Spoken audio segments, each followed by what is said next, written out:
Assalamualaikum warahmatullahi wabarakatuh. Innal hamdalillah nahmaduhu wa nasta'inuhu wa nastahdihi wa nastaghfiruh wa natubu ilayhi wa natawakkalu alayhi wa na'udzu billahi min shururi anfusina wa sayyiati a'malina. May yahdihillahu fala mudilla lahu wa may yudlil fala hadiya lahu. Allahumma salli wa sallim wa barik ala Muhammad wa ala ali Muhammad kama sallaita wa sallamta wa barakta ala Ibrahim wa ala ali Ibrahim fil alamin innaka Hamidum Majid. Amma ba'd. Tuan-tuan dan puan yang dirahmati dan dikasihi sekalian, alhamdulillah, syukur pada Allah SWT kerana pada pagi ini kita berkesempatan untuk mengaji, mengkaji, membaca sedikit hadis daripada hadis Nabi SAW. Pagi ini saya nak mengajak tuan-tuan untuk merenungi satu bab yang penting dalam kehidupan daripada kitab karangan Al-Imam An-Nawawi, iaitu kitab Riyadhus Salihin. Bab yang ke-10, bab fil mubadara il khairat wa hath man tawajjaha li khairin al-iqbal alaihi bil jiddi min ghairi taraddud. Bab pada menyatakan kelebihan untuk bersegera melakukan kebaikan dan menganjurkan orang lain supaya melakukannya dan bersungguh-sungguh tanpa keraguan. Ini adalah satu bab untuk kita renungi, kita jadikan panduan dalam hidup supaya kita bersegera untuk melakukan kebaikan. Dalam hidup ini, perkara yang kita nak lakukan, kita kena berhati-hati, kena teliti, kena lihat berbagai aspek, angle, melainkan perkara-perkara kebaikan. Kerana kita akan lihat dalam renungan yang dikemukakan daripada kitab Riyadhus Salihin karangan Al-Imam An-Nawawi ini, betapa kebaikan yang nak kita lakukan itu hendaklah kita bersegera melakukannya. Jangan bertangguh-tangguh, jangan postpone, jangan delay. Lalu Al-Imam An-Nawawi mengemukakan dalil-dalil daripada Quran dan juga hadis untuk membuktikan kepentingan bersegera melakukan kebaikan ini. Yang pertama, beliau bawakan ayat daripada surah Al-Baqarah, iaitu ayat ke-148, A'udzubillahi minasyaitanirrajim, fastabiqul khairat. Maksudnya, berlumba-lumbalah kamu untuk melakukan kebaikan. Ya, kuliah baru start ni. Terlambat sikit. 6.45 Begitu juga firman Allah dalam surah Ali Imran ayat 133, A'udzubillahi minasyaitanirrajim, wasari'u ila maghfirati min rabbikum wa jannatin 'arduha as-samawati wal ard wa'iddat lil muttaqin.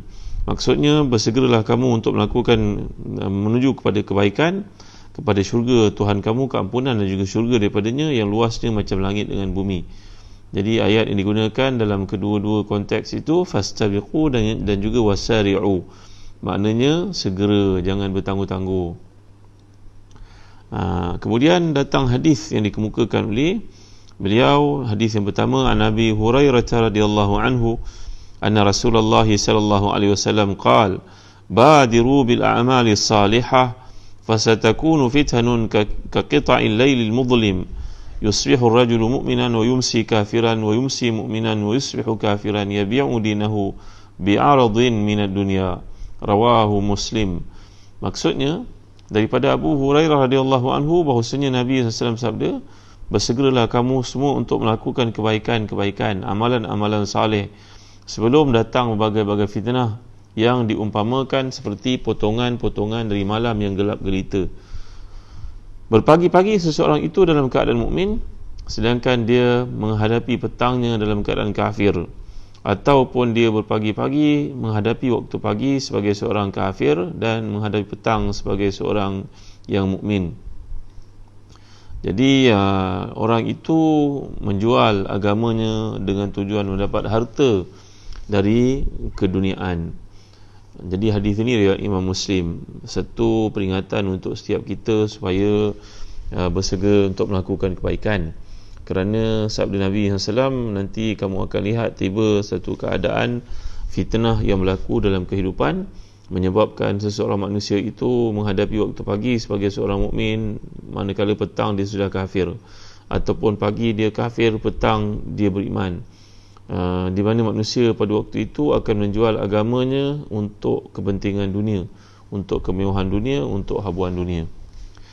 Tuan-tuan dimuliakan Allah sekalian, jadi Nabi SAW telah memperumpamakan ke fitnah yang berlaku dalam kehidupan manusia di akhir zaman ini seperti malam yang gelap. Seperti yang dihuraikan oleh para ulama hadis, contohnya Imam Ibn Alan, bahawa malam yang gelap ni, kalau kita lihat, mungkin kalau nak umpamakan kehidupan pada hari ini, kita berjalan tanpa lampu suluh pada waktu malam yang gelap. Kalau kita lalu kita lihat ia merupakan kayu, agaknya kita pun sepak, rupa-rupanya dia merupakan ular. Ataupun dalam kegelapan malam kita tak nampak bahaya, perompak, orang jahat dan sebagainya. Jadi inilah yang diumpamakan oleh Nabi kita sallallahu alaihi wasallam berkaitan dengan kehidupan akhir zaman. Dunia sudah jadi gelap dengan maksiat dilakukan oleh manusia, lalu kita tidak dapat bezakan lagi perkara yang hak dan perkara yang batil. Alangkah banyaknya bukti dan contoh yang boleh kita lihat dalam kehidupan pada hari ini, tuan-tuan. Kehidupan jadi sangat mengelirukan. Kita sudah tidak dapat mengetahui apakah ini merupakan kebaikan atau ini merupakan kemungkaran, apakah ini merupakan kebaikan atau ini merupakan kemaksiatan kepada Allah Subhanahu Wa Taala. Baik, dalam hadis yang berikutnya, An-Nabi Sirwa'a بكسر السين المهملة وفتحها عقبة بن الحارث رضي الله عنه قال صليت وراء النبي صلى الله عليه وسلم بالمدينة العصر فسلم ثم قام مسرعا فتخطى رقاب الناس إلى بعض هجر نسائه ففزع الناس من سرعته فخرج عليهم فرأى أنهم قد عجبوا من سرعته فقال ذكرت شيئا من تبر عندنا فكرهت أن يحبسني فأمرت بقسمته. رواه البخاري. وفي رواية له كنت خلفت في البيت تبرا من الصدقة فكرهت أن أويته. التبر قطع من الذهب أو فضة. Daripada Abu Sirwa'a, iaitulah dibaca dengan kasrahnya sin yang muhmalah dan juga boleh juga difathahkan, iaitu Uqbah bin Harith radhiyallahu anhu berkata, saya pernah bersalat di belakang Nabi sallallahu alaihi wasallam salat asar di Madinah. Kemudian setelah bersalam, baginda sallallahu alaihi wasallam pun bangun tergesa-gesa melangkah leher orang yang ramai menuju ke salah satu rumah ataupun bilik milik isterinya. Orang yang ramai itu masih takut melihat tergesa-gesanya Nabi sallallahu alaihi wasallam, yang perbuatan itu jarang-jarang baginda lakukan. Kemudian Nabi pun pulang semula ke masjid dan baginda bersabda kepada para sahabat ridwanullahi alaihim ajma'in yang kelihatan bingung, hairan melihat kelakuan Nabi tergesa-gesa itu. Lalu Nabi telah bersabda, aku teringat ada sepotong emas yang ada di tempatku, maka aku tidak senang kalau benda itu mengganggu fikiranku untuk menghadap Allah Subhanahu Wa Taala. Oleh itu aku menyuruh supaya benda itu dibahagi-bahagikan. Jadi dalam riwayat yang lain daripada Imam Bukhari, bahawa aku meninggalkan di rumah sepotong emas dari hasil sedekah, maka aku bimbang tidak sempat untuk membahagikannya, lalu aku mati.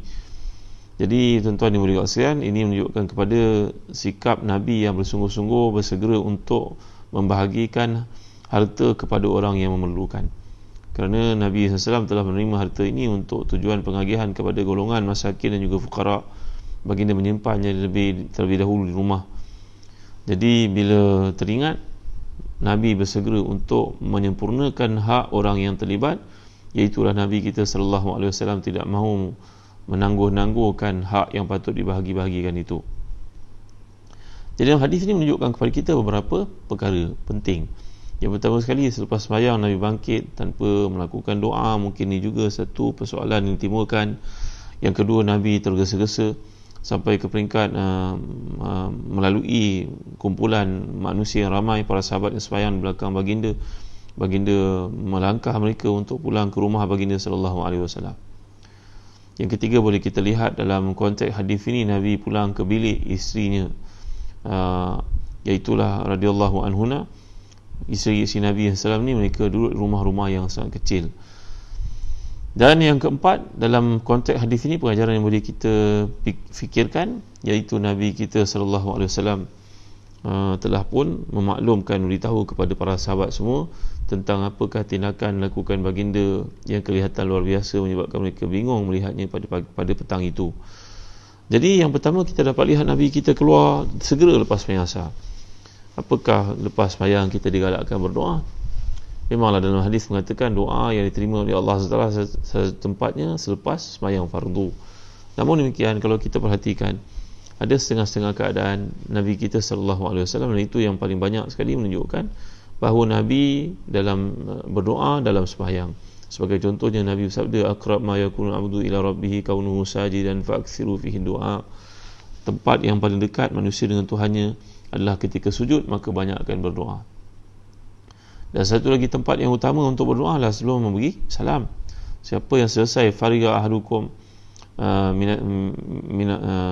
bila tasyahud, bila seorang selesai daripada baca tasyahud akhir ataupun tahiyat akhir yang kita baca itu, fil alamina innaka hamidum majid, maka Nabi menggalakkan kita untuk berdoa, Allahumma inni a'udzubika min azabi jahannam wa min azabil qabr wa min fitnatil mahya wal mamat wa min syarri masihid dajjal.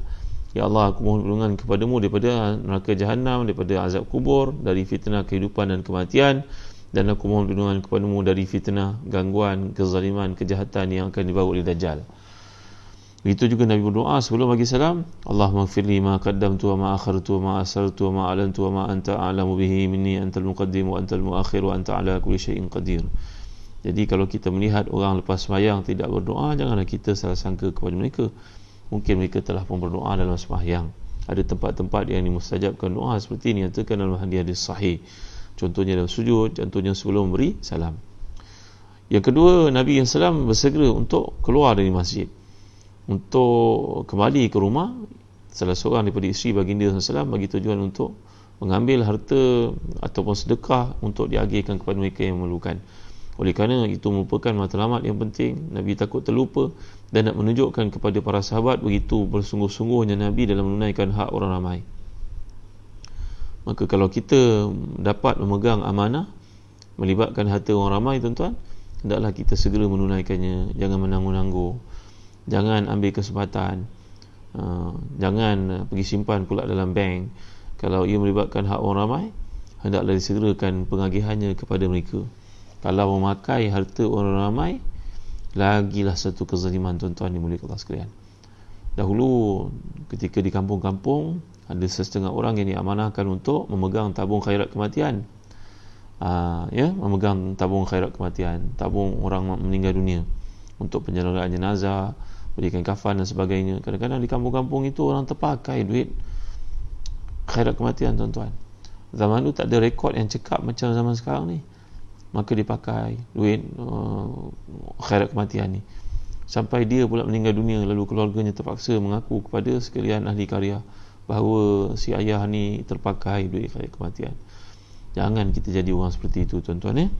Dan satu lagi, kalau kita terlibat menjaga harta orang ramai, contohnya orang wakafkan bahagian tertentu di masjid, di dalam dana penglibatan orang Islam, rumah-rumah kebajikan, NGO, janganlah kita mana-mana yang memakai harta tersebut, tuan-tuan dimuliakan Allah sekalian. Dalam Islam saya pernah terangkan kepada tuan-tuan bahawa para ulama membenarkan penggunaannya setakat 10% sahaja untuk tujuan penggunaan operasi, gaji dan sebagainya. Hendaklah kita amanah dalam melibatkan harta orang ramai. Kalau kita pakai untuk tujuan peribadi, keluarga, lagilah satu kezaliman. Jangan main, tuan-tuan, kerana kalau melibatkan harta anak yatim sebagai contohnya, Allah menyebut wala taqrabu malal yatimi illa billati hi ahsan. Allah menggunakan terminologi yang sama dengan larangan orang untuk berzina, iaitu Allah mengatakan wala taqrabu zina, jangan dekati. Makna dekati itu dah satu mudarat, satu bahaya, apatah lagi kalau menggunakannya dengan sewenang-wenang. Baik, tuan-tuan hati dan dikasih sekalian, seterusnya kita dapat melihat Nabi kita sallallahu alaihi wasallam punya rumah bersama para isteri baginda. Rumahnya sangat kecil, ini dipanggil sebagai hujrah, tak layak pun dipanggil sebagai baitun. Kalau tuan-tuan ada buku yang bertajuk Kenali Rasul kita Muhammad sallallahu alaihi wasallam, dalam buku ni penulis iaitu Ustaz Ahmad An-Fadil menunjukkan replika rumah Nabi kita sallallahu alaihi wasallam, berapa kaki saja, yang mana Nabi ketika bangun pada waktu malam untuk tahajud di rumah di bilik Aisyah radhiyallahu anha, hujrah Aisyah radhiyallahu anha sebagai contohnya. Aisyah yang tidur pada waktu itu, kadang-kadang kakinya ditolak oleh Nabi SAW yang nak sujud. Begitu zuhudnya Nabi kita sallallahu alaihi wasallam pada penginapan baginda, sampai bila rumah itu dirobohkan menjelang pemerintahan Umar bin Abdul Aziz, maka antara tabi'in yang hidup pada waktu itu, Sa'id bin Musayyab, nangis beliau. Lalu beliau berkata, kenapakah aku menangis? Kenapa kamu, tuan guru, menangis? Jawapannya, aku bimbang nanti sudah tidak ada contoh untuk dilihat oleh umat Islam betapa sederhananya Nabi mereka Muhammad sallallahu alaihi wasallam menjalani kehidupan. Yang keempat, Nabi menerangkan kepada para sahabat dalam perkara-perkara yang kita lakukan berlainan daripada norma kebiasaan, hendaklah kita terangkan kepada umat Islam. Ajar mereka. Jangan kita buat satu benda tanpa menerangkan kepada mereka. Jadi tuan-tuan dan hati dan dikasihi sekalian, kadang-kadang kita singgah di satu tempat, katalah orang ni merupakan ustaz. Orang melihat ustaz, orang kenal, orang suruh jadi imam. Padahal dia sedang musafir. Dia singgah di tempat itu, dia dalam musafir. Dia akan sembahyang zuhur 2 rakaat saja. Sembahyang asar lagi 2 rakaat. Dia ada 2 cara, tuan-tuan. Yang pertama, dia kena terang kepada jemaah yang memintanya untuk menjadi imam bahawa saya musafir, saya akan sembahyang jamak qasar. Makmum semua pun aware benda tu dan faham. Baik-baik tuan guru, ustaz, kami akan komplitkan lagi 2 sebagai contohnya. Ataupun yang kedua, kalau dia takut fitnah dan orang di situ tidak mengerti hukum hakam jamak qasar, maka dia sembahyang penuh dengan mereka. Jadi elakkan daripada berlakunya fitnah. Terangkan kepada jemaah yang ada. Boleh kita pilih salah satu daripada 2 cara ini. Kalau jemaah tu nampaknya educated, mereka terdedah kepada faktor-faktor perkara-perkara sedemikian, maka terangkan kepada mereka. Kalau mereka tak bersedia dan tidak faham, lebih baiklah kita sembahyang penuh, kerana menghargai bahawa mereka di belakang kita ni tidak mengerti, tidak faham. Gitu tuan-tuan. Nanti kalau dah habis sembahyang zuhur 4 rakaat, sembahyanglah asar 2 rakaat pula. Jamak zuhur dengan asar, tapi zuhur tamam, asar qasar. Baik. Hadis yang ketiga, an Jabir radhiyallahu anhu qala rajulun lin-nabi sallallahu alaihi wasallam yauma Uhud, ara'aita in qutiltu fa aina ana? Qala fil jannah, fa alqa tamaratin kunna fi yadihi thumma qatala hatta qutil, muttafaqun alaihi. Daripada Jabir radhiyallahu anhu berkata, ada seorang lelaki berkata kepada Nabi sallallahu alaihi wasallam sewaktu perang Uhud, wahai Rasulullah, bagaimanakah pendapatmu jika saya terbunuh? Di manakah tempatku? Maka Nabi bersabda, tempatmu dalam syurga. Orang itu telah melemparkan beberapa korma yang ada di tangannya, masih ada, kemudian berperang hingga mati syahid dalam peperangan Uhud itu. Muttafaqun alaihi. Hadis ini menunjukkan kepada kesungguhan para sahabat radhiyallahu alaihim ajma'in ketika mereka tahu keutamaan untuk mati syahid, maka mereka tidak teragak-agak walaupun di tangan ada korma untuk dimakan, tetapi melihat ataupun menjustifikan betapa pentingnya untuk mati pada waktu itu, maka dicampaknya korma, dia segera untuk menuju ke medan jihad agar dapat mati syahid. Radhiyallahu anhu arda. Setengah riwayat mengatakan bahawa si fulan yang dimaksudkan sini belum sempat sembahyang walaupun 2 rakaat, tuan-tuan, walaupun rukuk sekali pun belum sempat dia, kerana dia melihat rombongan Nabi nak pergi perang itu, dia dengar tentang Nabi, dia terus masuk Islam, dia pergi perang belum sempat sujud walaupun sekali, belum sempat rukuk dalam Islam, tapi dia telah pun bersungguh-sungguh untuk mati syahid dengan para sahabat radhiyallahu alaihim ajma'in, maka Allah memilihnya salah seorang daripada syuhada dalam perang Uhud. Ini menunjukkan kepada kita kena bersungguh-sungguh dan kena segera, jangan bertangguh-tangguh. Hadis yang keempat, an Abi Hurairah radhiyallahu anhu qala jaa rajulun ila Nabi sallallahu alaihi wasallam faqala ya Rasulullah ayu sadaqati a'zam ajran? Qala anta saddaq wa anta sahihun syahihun takhsha al-faqra wa ta'mul ghina wa la tumhil hatta idha balagat al-hulqum qulta li fulan kadha wa li fulan kadha wa kad kana li fulan kadha. Muttafaqun alaihi. Al-hulqum majra nafsi wal mari majra dam wa syarab. Daripada Abu Hurairah radhiyallahu anhu berkata, ada seorang sahabat datang bertemu dengan Nabi dan berkata, wahai Rasulullah, sedekah manakah yang paling agung nilainya? Maka Nabi menjawab, iaitulah engkau bersedekah ketika engkau masih sihat dan sebenarnya engkau kedekut dan mengharapkan harta itu bertambah. Engkau merasa sangat bimbang kalau jatuh miskin, engkau sangat cintakan kekayaan. Janganlah engkau menunda-nundakan sedekah hingga sampai pada waktu akan mati, lalu engkau mengatakan bahagian ni untuk si fulan, bahagian ni untuk si fulan, sedangkan semua itu telah ditetapkan oleh Allah dalam hukum faraid.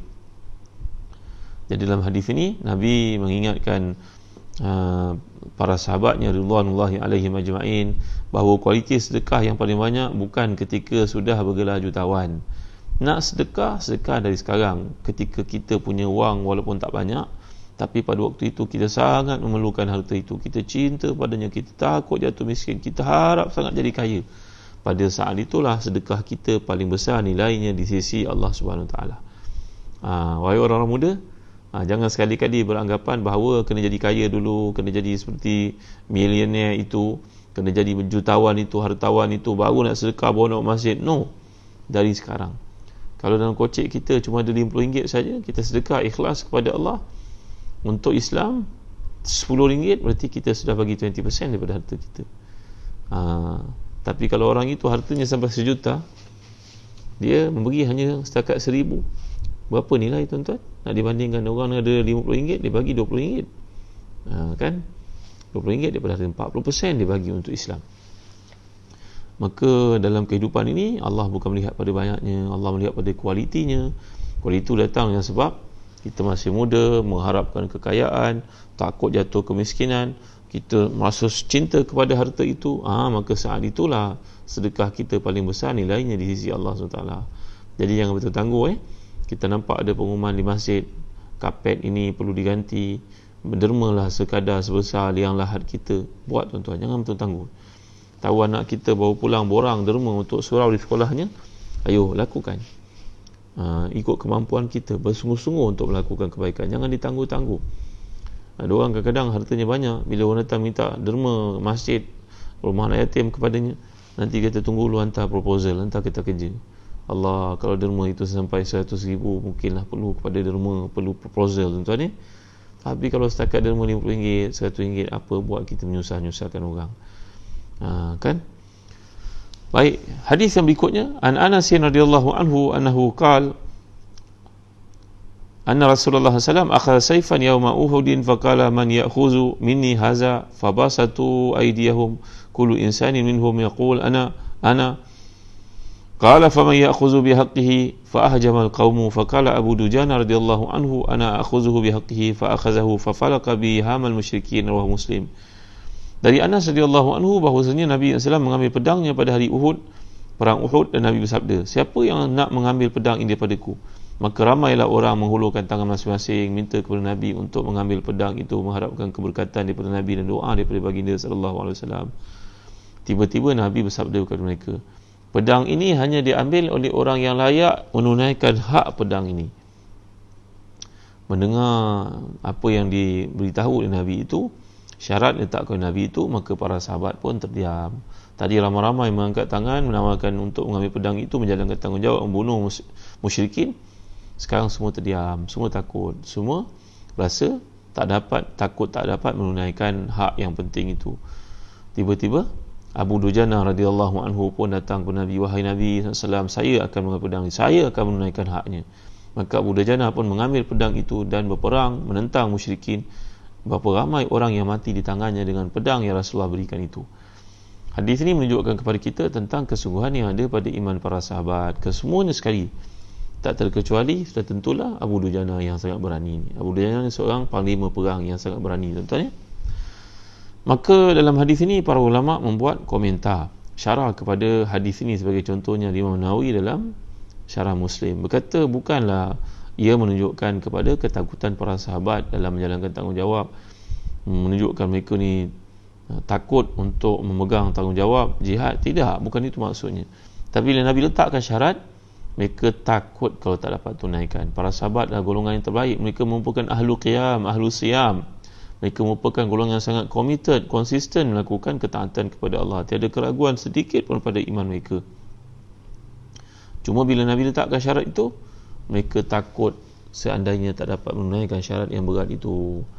Ini maksud hadis, tuan-tuan dimuliakan Allah sekalian. Yang mengambilnya adalah Abu Dujana yang sangat berani dan sangat yakin dia dapat menunaikan syarat itu. Semua sahabat ini adalah orang-orang terbaik, tapi mereka tawaduk di situ. Jadi akhirnya Abu Dujana yang telah mengambil pedang itu dan membunuh ramai di kalangan musyrikin dengannya, dengan doa daripada Nabi kita sallallahu alaihi wasallam. Jadi sekali lagi menunjukkan kepada kita kesungguhan para sahabat berlumba-lumba untuk melakukan kebaikan, bahawa mereka merupakan orang yang bersungguh-sungguh melakukan kebaikan. Hadis yang ke-6, An Zubair bin Adi radhiyallahu anhu qala ataina Anas bin Malik radhiyallahu anhu fashakawna ilaihi ma nalqa min al-hajjaj faqala isbiru fa innahu la ya'ti zamanun illa wallazi ba'dahu syarrun minhu hatta talqaw rabbakum sami'tuhu min nabiyikum sallallahu alaihi wasallam, rawahu al-Bukhari. Daripada Zubair bin Adi berkata, kami bertemu dengan Anas radhiyallahu anhu, Anas bin Malik, dan mengadu kepadanya apa yang kami hadapi terhadap seorang ahli politik yang terkemuka namanya Hajjaj bin Yusuf As-Saqafi. Untuk pengetahuan tuan-tuan, dalam hadis ini menunjukkan kepada kita bahawa sahabat ataupun anak sahabat yang bernama Zubair bin Adi ini, beliau berjumpa dengan seorang sahabat Nabi yang umurnya panjang, namanya Anas bin Malik. Anas bin Malik ni, untuk pengetahuan tuan-tuan, antara sahabat Nabi yang paling panjang umurnya. Iaitulah ketika Nabi sampai di Madinah usianya baru 8 tahun, Nabi wafat usianya baru 18 tahun, dan kemudian Nabi telah mendoakan sepanjang hidupnya dia bekerja untuk Nabi, menjadi khadam Nabi. Kerana bapaknya mati, maka ibunya menghantar beliau duduk bersama dengan Nabi untuk berkhidmat kepada Nabi. Dan ibunya pernah minta kepada Nabi, ibunya bernama Ummu Saim, tuan-tuan ya. Jadi Ummu Saim pernah minta kepada Nabi untuk mendoakan Anas ini, maka Nabi telah mendoakan untuknya keberkatan, panjang umur dalam taat, rezeki melimpah ruah. Saya pernah ajar doa ni banyak kali pada tuan-tuan ya. Ingatlah kita, Allahumma akthir malahu wa waladahu wasi' lahu fi darihi wa barik lahu fima ataitahu. Ada satu riwayat daripada Bukhari dan juga Muslim, ya Allah, perbanyakkan untuknya keturunannya dan juga hartanya, luaskan dia pada rumahnya, berkatilah dia semua benda yang kau kurniakan kepadanya. Kalau kita nak baca untuk diri kita sendiri, kita tukarlah, Allahumma akthir mali wa waladi wa wasi' li fi dari wa barik li fima ataitani. Ya Allah, perbanyakkan untukku hartaku dan keturunanku, luaskan aku pada rumahku, dan berkatilah aku pada semua pemberianmu kepadaku. Kata Ibnu Hajar Asqalani dalam kitabnya Al-Isabah, bahawa Anas ini antara sahabat Nabi yang paling panjang umurnya, iaitu umurnya lebih 100 tahun. Hartanya banyak, keturunannya ramai, kaya raya beliau ini. Jadi Anas ni panjang umurnya, dan sempat bertemu dengan salah seorang daripada ahli politik yang sangat kontroversial, namanya Hajjaj bin Yusuf As-Saqafi. Banyak kejahatannya tuan-tuan, tapi riwayat ada mengatakan beliau ni seorang yang baik, cuma dia tegas. Ada bagai-bagai lah pandangan terhadap beliau, tapi daripada hadis ini menunjukkan bahawa ramai orang tidak tahan dengan perangainya. Jadi ahli politik ni tuan-tuan, kata orang kena raikan 5 golongan ni, iaitu yang pertama, jadi ahli politik yang bagus macam ni kan, mesti berdamping dengan orang kaya yang saleh. Orang kaya ni ibarat jadi telunjuk. Tengok, tunjuk. Orang kaya kalau tunjuk je jadi. Kan, tunjuk. Ni kapet masjid tukar, ni aircon masjid tukar. Ni masjid kita renovate baru. Ini orang kaya, jadi tunjuk. Kena dampingi orang tua. Orang tua ni adalah orang paling senior dalam masyarakat. Kena jumpa, ambil khibrah daripada dia, ambil pengalaman, ambil kebijaksanaan, wisdom. Yang ketiga adalah golongan muda-mudi yang juga hendak didekati.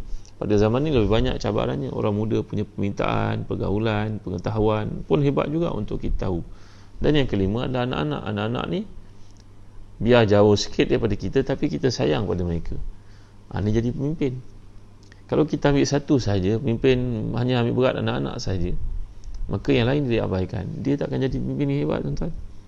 Orang kaya kena bersama dengannya yang boleh membantu dia untuk menjayakan cita-citanya. Orang tua hendaklah didampingi, orang muda disayangi, kanak-kanak diperhatikan, diambil berat. Barulah seseorang ahli politik itu berjaya dalam karirnya. Kena bagi masa, tuan-tuan. Dah nak pilih jadi pemimpin, kenalah ambil masa, menjaga masa betul ya. Jadi dalam hadis ini mengatakan bahawa Zubair bin Adi, anak sahabat yang mulia ini, berkata bahawa mengadu kepada Anas bin Malik tentang kejahatan seorang pemimpin politik bernama Hajjaj bin Yusuf As-Saqafi. Maka Anas berkata kepada mereka, isbiru fa innahu la ya'ti zamanun illa waladhi ba'dahu syarrun minhu hatta talqaw rabbakum. Anas bin Malik berkata, wahai anak muda, sabarlah kamu, kerana aku dengar Nabi kita SAW pesan, ketika kamu menghadapi hari-hari susah ini, hendaklah kamu bersabar sampailah kamu bertemu dengan Tuhan kamu. Kerana setiap hari itu kita lihat buruk, selepasnya lebih buruk lagi, sehingga kamu bertemu dengan Allah SWT. Jadi kita jangan menyangkakan hari depan lebih baik daripada hari ini. Hari depan akan jadi lebih buruk lagi sebenarnya. Buruk in term of ekonominya, buruk dengan keadaan fitnahnya. Jadi kita kena maintain, kena istiqamah dalam ketaatan dan amal saleh kepada Allah SWT. Jadi tuan-tuan dimuliakan Allah sekalian, hendaklah kita bersungguh-sungguh dan bersegera untuk melakukan kebaikan walaupun banyak fitnah, banyak ujian. Dan kata para ulama, bukan maksud keburukan ini dari sudut pencapaian ekonomi, kekayaan. Orang makin kaya, makin selesa kehidupan mereka. Tapi ini maksudkan dengan makin buruk ini adalah makin buruk dari sudut agamanya, akhlaknya, akhiratnya, amal solehnya makin kurang. Kita tengok yang datang ke majlis ilmu ni berapa ramai? Ramai. Tengok lihat 1,000 lebih. Mungkin ada ustaz yang menyampaikan kuliah dari ramai pada ini. Tapi yang melihat benda-benda maksiat, yang melihat video-video maksiat, yang melihat program-program maksiat, yang melihat movie-movie maksiat, lebih ramai lagi tuan-tuan. Maka ini yang dimaksudkan oleh Anas bin Malik ketika meriwayatkan pemberitahuan ini kepada anak-anak sahabat, bahawa satu hari yang kamu datang lihat buruk agamanya, hari sepanjang lebih dahsyat lagi, lebih teruk lagi. Kalau zaman dulu kita nak pergi kuliah, kena pergi ke masjid, kena pergi ke ceramah. Zaman sekarang orang boleh bercakap dekat YouTube, dekat Facebook, semua orang tengok. Pakai kopiah sikit, gelar diri ustaz sikit, semua orang anggap dia ilmu, ahli agama. Buat benda-benda kontroversial sikit, orang pun suka. Padahal dia tak ada ilmu. Nak buat macam mana tuan-tuan? Ini fitnah. Lalu dia pun bercerita tentang bab-bab agama. Ini yang kita bimbang. Maksud daripada hadis ini, kehidupan beragama seperti kata Pak Hamka itu makin hari makin nipis, makin kurang. Orang-orang jahil makin ramai. Maka masyarakat ikut benda yang dilihatnya betul, padahal itu tidak betul. Kerana orang jahil ni pandai untuk memainkan peranan, menunjukkan benda yang tak betul menjadi betul, begitu juga sebaliknya. Maka orang masyarakat yang tidak ada ilmu pun akan terpedaya, terpalit dengan kesesatan. Hadis yang ketujuh, an Abi Hurairah radhiyallahu anhu, anna Rasulullah sallallahu alaihi wasallam qala: "Badiru bil a'mali sab'an hal tantadhiruna illa faqran munsiyan aw ghinan mutghiyan aw maradan musidan aw haraman mufnidan aw mautan mujhiran aw ad-dajjal fasharu ghaibin yuntazar aw as-sa'ata was-sa'atu aw as-sa'ata fasa'atu adha wa amar." Rawahu Tirmizi wa qala hadithun hasan. Daripada Abu Hurairah radhiyallahu anhu bahawasanya Nabi bersabda, "Bersegeralah kamu melakukan amalan-amalan saleh sebelum datangnya 7 perkara. Apakah perkara yang kamu tunggukan itu? Apakah perkara yang kamu tangguhkan amal saleh itu hingga muncul perkara-perkara tersebut? Iaitu yang pertama sekali, kata Nabi kita SAW, datang fakran munsian, datang kefakiran yang melalaikan, aw ghinan mutghiyan, ataupun kekayaan yang menyebabkan manusia melakukan kesombongan, aw maradan mufsidan, ataupun datang penyakit yang merosakkan, aw haraman mufnidan, ataupun datang hari tua yang menyebabkan ucapan tidak lagi betul, menjadi nyanyuk, aw mautan mujhiran, ataupun kematian yang datang secara tiba-tiba, aw dajjal, ataupun dajjal yang merupakan seburuk-buruk makhluk yang dinantikan, ataupun kamu menangguh-nangguhkan sampai berlakunya kiamat, sedangkan hari kiamat itu lebih besar bencananya dan lebih pahit penanggungannya. Jadi hadis ini memberitahu kepada kita, segeralah melakukan kebaikan, jangan menangguh-nangguh, kerana 7 perkara ini akan tiba. Iaitu yang pertama sekali, tiba-tiba jatuh miskin. Berapa ramai orang yang kita tahu kaya, tiba-tiba jatuh miskin, tuan-tuan yang boleh kasihan. Di tempat kami 2 hari lepas, tiba-tiba berlaku kebakaran besar. Satu tempat yang orang Melayu cukup suka pergi beli belah, tiba-tiba terbakar, tuan-tuan. Manusia jatuh miskin secara tiba-tiba. Yang kedua, dalam hadis ini mengatakan bahawa orang kaya yang kekayaan yang melampau-lampau. Bila kita jadi kaya, tuan-tuan, kita tak ada peluang nak ibadah. Kenapa? Kerana terlalu banyak komitmen.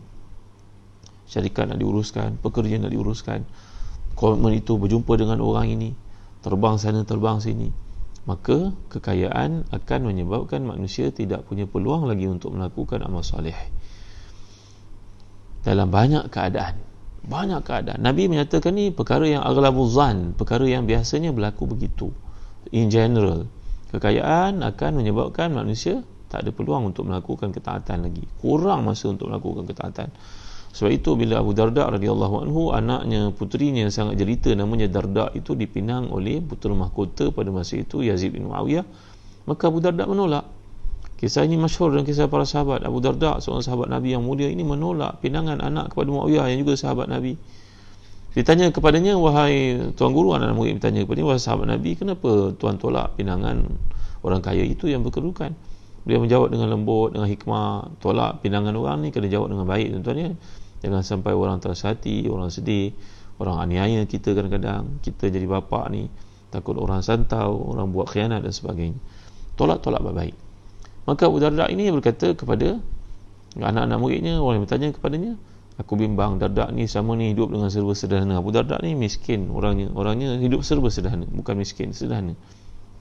Maka beliau berkata, aku bimbang kalau Darda ini berkahwin dengan orang kaya, nanti kehidupannya berubah.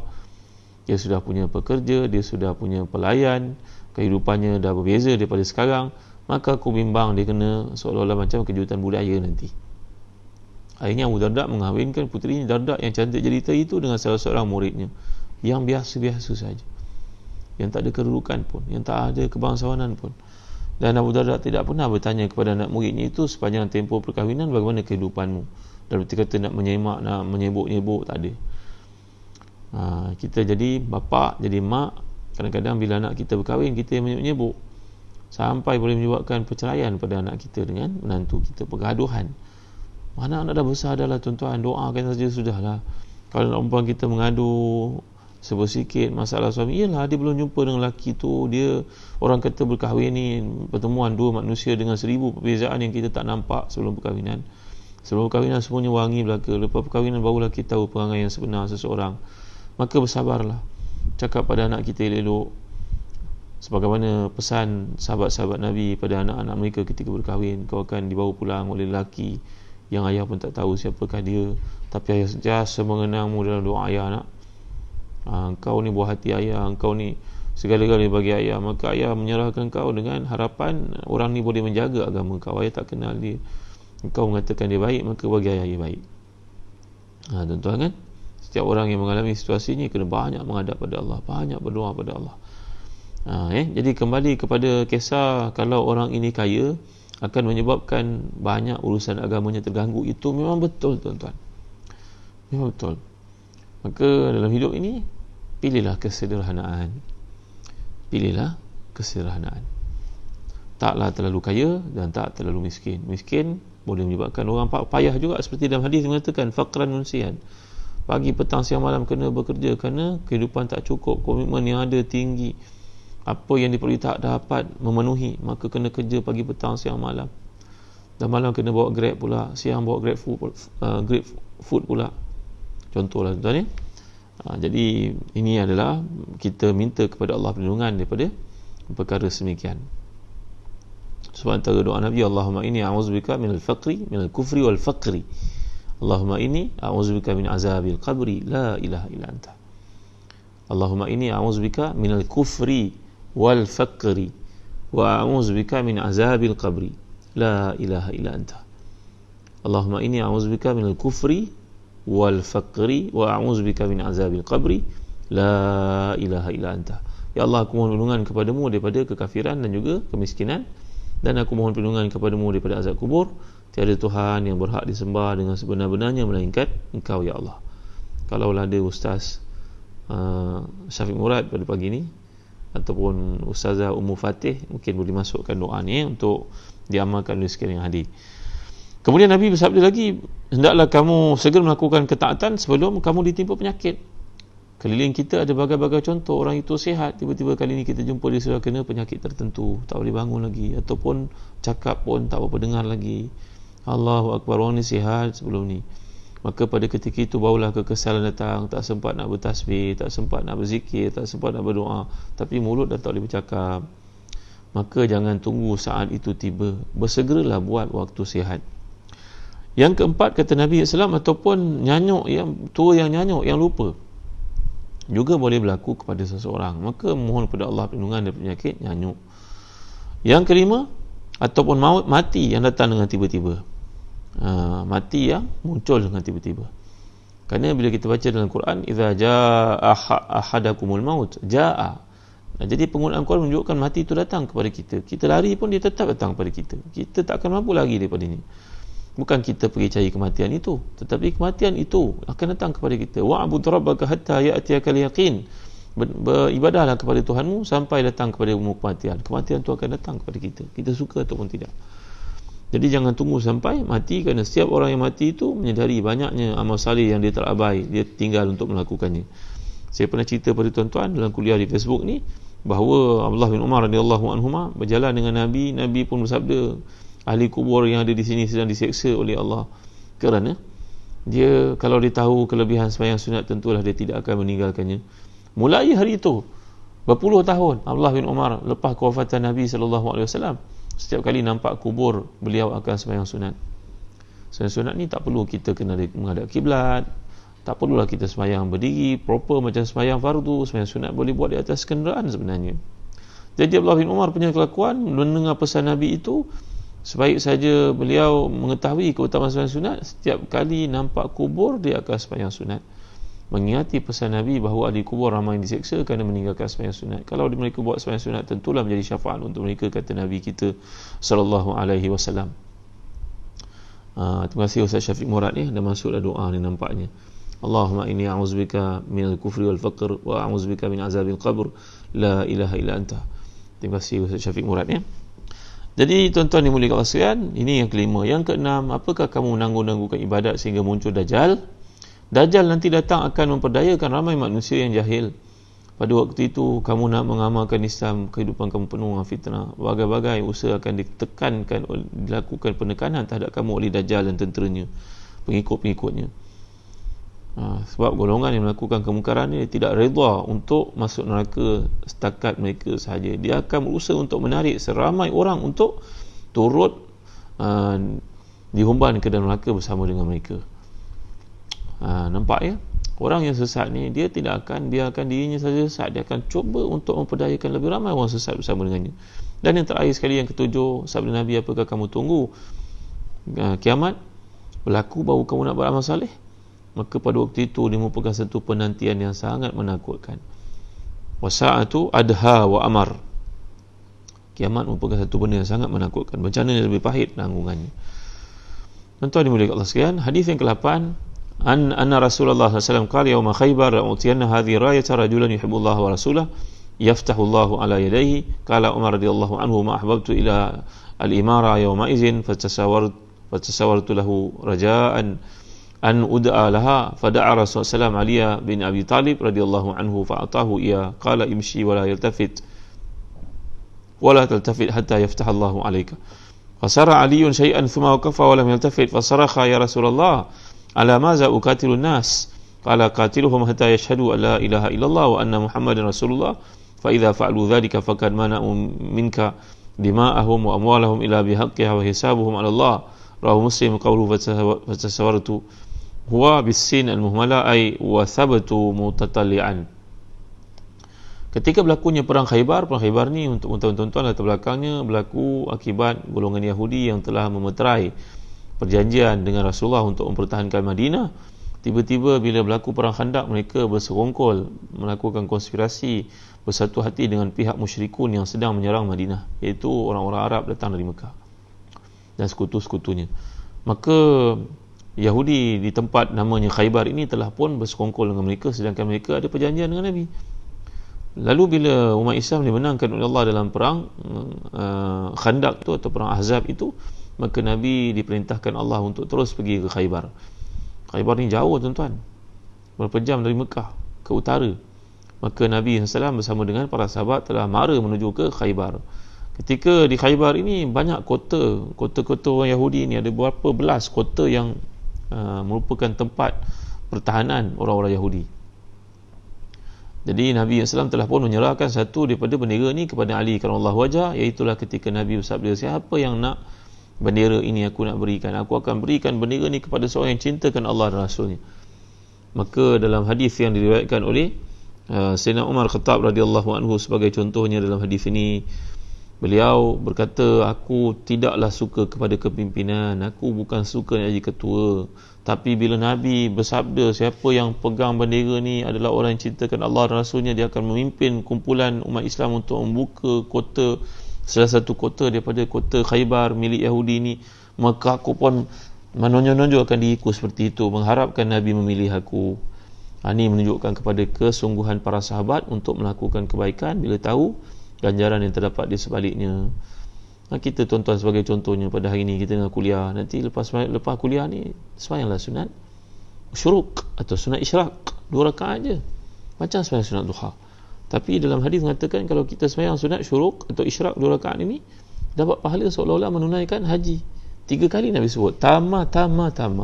Dalam hadis lain Nabi mengatakan seolah-olah menunaikan umrah, tamah, berarti sempurna.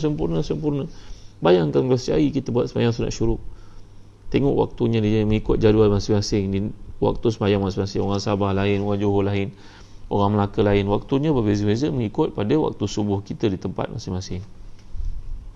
Maka kita tahu kelebihan ni, buatlah tuan-tuan. Buat bertangguh-tangguh. Tahu kelebihan untuk menjaga anak yatim, buat.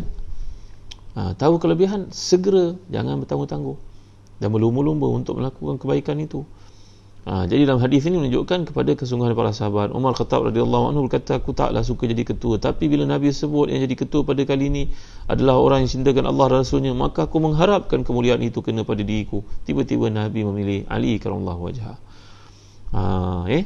Jadi Nabi telah menyuruh Sayyidina Ali supaya merangi ikut mereka sampai mereka masuk Islam. Kalau mereka enggan masuk Islam, maka mereka naklah diperangi. Untuk tuan-tuan, hadis ini berkaitan dengan pencerobohan, pengkhianatan kaum Yahudi. Bukan sewenang-wenangnya Nabi datang untuk menyerang mereka. Kalau tuan-tuan nak tahu lebih lanjut tentang peperangan Rasulullah ni, tuan-tuan boleh baca kitab bertajuk Ensiklopedia Peperangan Rasulullah sallallahu alaihi wasallam. Kitab ni diterbitkan di Telaga Biru. Buku yang penting ini telah disiapkan oleh Syekh Ustaz Ahmad Adnan Fadil. Lebih daripada 10 tahun beliau menyiapkannya, mengkaji, melihatkan dalam kehidupan kita sebenarnya peperangan yang berlaku pada zaman Nabi itu bukan peperangan untuk tujuan merampas harta orang, tak, mengambil tanah orang, tak. Ia untuk mempertahankan Islam dan juga menjalankan dakwah.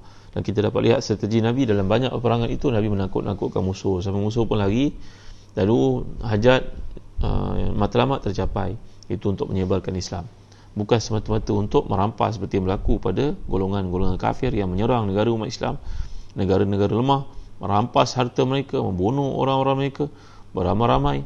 Perancis ketika masuk ke Algeria, tuan-tuan, berapa ribu umat Islam yang dibunuhnya. Kristian di bawah Crusader dahulu ketika merampas Baitul Maqdis, berapa juta orang Islam mati di tangan mereka, tuan-tuan. Tengok. Tapi umat Islam membuka Baitul Maqdis. Bagaimana kelakuan Salahuddin Ayyubi, bagaimana Nabi kita salam sebelum itu membuka kota Mekah, berapa belas orang saja yang mati.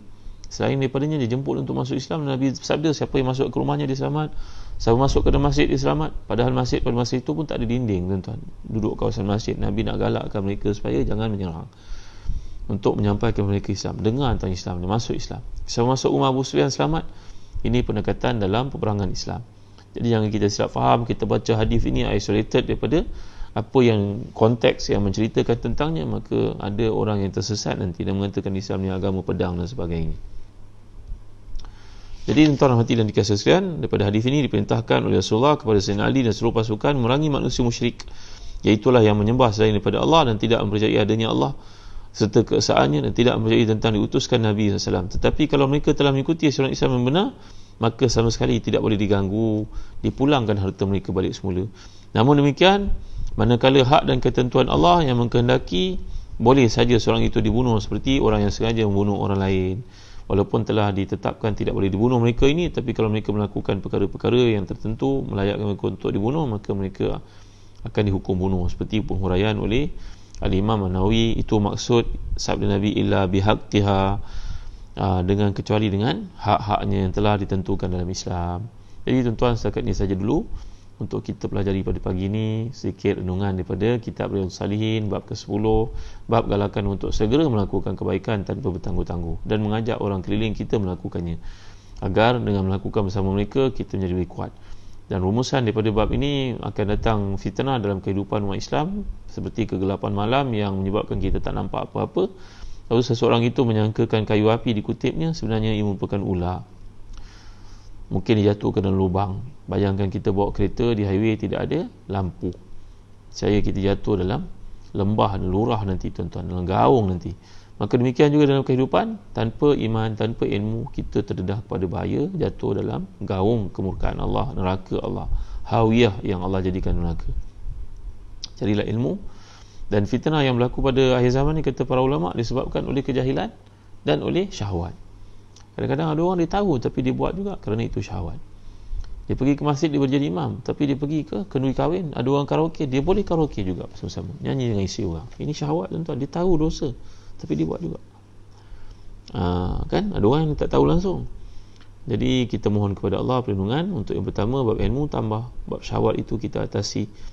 Mudah-mudahan Allah beri keberkatan kepada kita, dan doa yang telah dipelajari tadi saya ijazah kepada tuan-tuan. Ada beberapa doa, contohnya doa lepas salat, lepas tasyahud sebelum bagi salam, Allahumma inni a'udzubika min azabi jahannam wa min azabil qabri wa min fitnatil mahya wal mamat wa min syarri masiihid dajjal.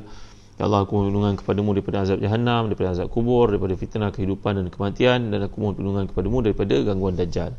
Begitu juga Allahumma ighfirli ma qaddamtu wa ma akhartu wa ma asrartu wa ma a'lantu wa ma anta a'lamu bihi minni antal muqaddim wa antal muakhir wa anta ala kulli syai'in qadir. Kita boleh pelbagaikan, sekali baca yang tu, sekali baca yang ni sebelum bagi salam setiap sembahyang kita, fardu dan juga sunat. Kemudian lagi saya ajar tuan-tuan doa Anas bin Malik tadi, Allahumma akthir mali wa waladi wa wasi' li fi dari wa barik li fi ma ataitani wa atil hayati ala ta'atik wa ahsin amali wa ghfirli. Kemudian saya ajar juga tuan-tuan doa, Allahumma inni a'udzubika minal faqri minal kufri wal faqri wa a'udzubika min azabil qabri la ilaha illa anta. Mudah-mudahan boleh amalkan doa-doa ni. Jadi setakat ini saja dulu. Terima kasih tuan-tuan atas kehadiran. Jangan lupa bagi mereka yang berminat untuk melakukan korban, kami di Zahazan Travel bersedia untuk bekerjasama dengan tuan-tuan. Iaitulah kami terlibat untuk membantu umat Islam di Syria di bawah persatuan ulama-ulama se-Islam, ulama Islam di sana, di bawah nasihat dan juga isyraf daripada Syekh Quraim Rajih, imam qiraat yang terkemuka ini. Dan begitu juga kami terlibat untuk memenuhi tanggungjawab membantu saudara-saudara se-Islam kita di Mekah yang dilanda kemiskinan sekarang ni. Kita tengok orang kat Mekah semuanya kaya, tapi keluarga kita duduk sana miskin, susah mereka tuan-tuan, mereka tak dapat kerakyatan. Orang golongan dipanggil sebagai muallad ini, lahir di Mekah, membesar di sana, mereka tak dapat peluang untuk belajar di universiti sana, tapi nak balik ke Malaysia atau ke Patani, ke Indonesia, mereka ada halangan tertentu. Mereka bekerja mengharap dari kita datang musim haji, umrah dan sebagainya, tapi pendapatan mereka terbatas mentakhir ni kerana wabak yang berlaku. Maka kami cuba untuk membantu mereka dengan ibadah kurban yang tuan-tuan nak buat itu, dan akikah anak-anak tuan-tuan itu di Mekah. Bantu mereka. Zahazan Travel menawarkan perkhidmatan ini. Dan yang ketiga, kita juga turut membantu umat Islam yang ada di Sudan, terutamanya di Afrika ni, kerana wabak yang berlaku ni juga menghalang mereka mendapat pendapatan. Kalau tuan-tuan minat, keluarga tuan-tuan minat, kita di sini alhamdulillah dengan segala kemudahan. Tak adalah kita tak jumpa daging, tak jumpa ayam, tak jumpa makanan yang enak, sentiasa ada, alhamdulillah. Tapi mereka di sana nak dapat setahun sekali pun payah. Di Damsyik, Syria terutamanya. Jadi bagi tuan-tuan yang minat, tuan-tuan boleh ikut dalam Facebook saya ini, bersama dengan Zahazan Travel di bawah pimpinan CEO Zahazan Travel, Fadil Ustaz Faiz bin Mukhtar. Baik, setakat itu saja dulu.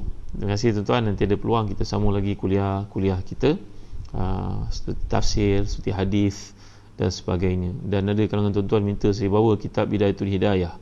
Saya bercadang untuk membawanya bersama dengan Zahazan Travel nanti secara live di Facebook dan juga YouTube. Kalau tuan-tuan ada peluang, follow lah Facebook Zahazan Travel, Telaga Biru. Kami ada buku-buku untuk kegunaan anak tuan-tuan pada musim PKP ini, memenuhi jadual mereka di rumah agar tidak membazir masa. Buku-buku sekolah daripada darjah 1 sampai darjah 6, berbagai-bagai topik, matematik, sains dan sebagainya. Begitu juga sekolah menengah daripada tingkatan 1 sampai tingkatan 5. Ditulis oleh guru-guru yang cemerlang. Andai ada kalangan tuan-tuan guru-guru cemerlang yang nak menulis bersama Telaga Biru, saya sangat mengalu-alukan. Sila tinggalkan nombor telefon untuk kami hubungi. Terima kasih tuan-tuan, setakat ini saja dulu. Alhamdulillahirabbil alamin, wassalatu wassalamu ala asyrafil anbiya'i wal mursalin sayyidina wa maulana Muhammadin wa ala alihi wa sahbihi ajma'in. Allahumma ati nufusana taqwaha wa zakkiha anta khairu man zakkaha anta waliyuha wa maulaha bi rahmatika ya arhamar rahimin. Allahumma akthir malana wa ladana wasi' lana fi darina wa barik lana fi ma ataitana wa atil hayatana ala ta'atik wa ahsin amalana wa ighfir lana. Allahumma inna na'udzubika minal kufri wal faqr. Allahumma inna na'udzubika min azabil qabr. La ilaha illa anta. Allahumma ahsina 'aqibatana fil umuri kulliha wa ajirna min khizyid dunya wa azabil akhirah. Rabbana atina fid dunya hasanah wa fil akhirati hasanah wa qina adzaban nar. Wa sallallahu ala sayyidina Muhammadin wa ala alihi wa sahbihi wa sallam. Alhamdulillahirabbil alamin. Sekian tuan-tuan, mudah-mudahan dapat di-share video ni ke seramai orang yang kita kenal. Moga-moga ada kebaikan padanya dan ada anjuran untuk melakukan kebaikan dan bagi kita pahala atas apa yang mereka lakukan atas anjuran video ini panjang-panjang ini. Sekian, Assalamualaikum warahmatullahi wabarakatuh.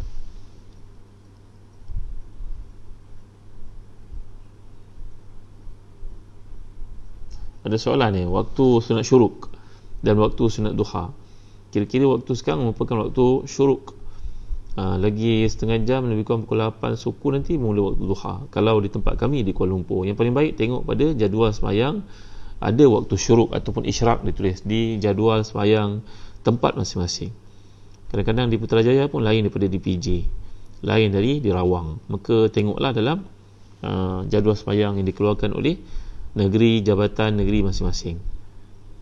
Jadi waktu duha ni bermula lebih kurang setengah jam selepas waktu syuruk. Baik, yang bertanya tadi siapa nama? Ashikin Kasim. Baik, ada soalan apa lagi?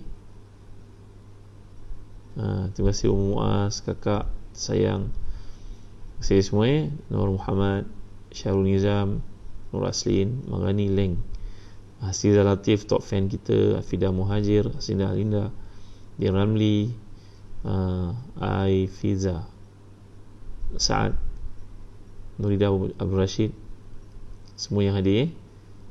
Fiza Ismail, top fan kita, Zalina Ahmad, top fan. Terima kasih semua. Ustaz Syafiq Murad, doa sebelum salam Ustaz Syafiq Murad letak kat sini, boleh ambil amalkan. Sekian, Assalamualaikum warahmatullahi wabarakatuh.